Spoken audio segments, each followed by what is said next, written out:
الله أغثنا يا رسول الله يا عظيم الجاه عليك صلوات الله. Anak-anak muda sekarang tidak mau lagi sekolah. Anak mondok tidak lagi mau mondok. Kenapa? Karena lalai dengan game. Kecanduan game yang sangat luar biasa. Oleh karena tersebut, negara akan hancur. Kenapa? Kelalaian para pemuda adalah kehancuran sebuah bangsa. Kalau para pemuda sekarang lalai, bangsa akan menjadi bangsa yang hancur. Lihatlah negeri Spanyol. Dulunya negeri Spanyol tersebut dikenal dengan negara yang keilmuannya sangat tinggi. Bahkan pengarang bait Alfiah Syekh Muhammad berasal dari negeri Spanyol. Akan tetapi sekarang bagaimana? Spanyol keislamannya hanyalah tinggal nama. Kenapa?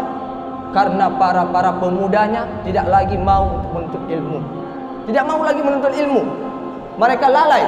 Saat pertama kali para Zionis masuk ke dalam negeri Spanyol, mereka melihat negeri Spanyol begitu damai. Negeri Spanyol semua anak-anaknya, para pemuda mengkaji ilmu.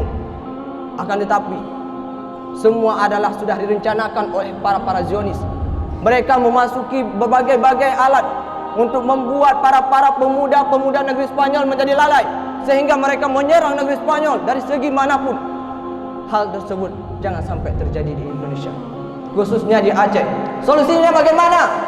Tepat seperti yang sudah dilakukan oleh ulama Aceh dengan mengharamkan game PUBG dan juga sejenisnya.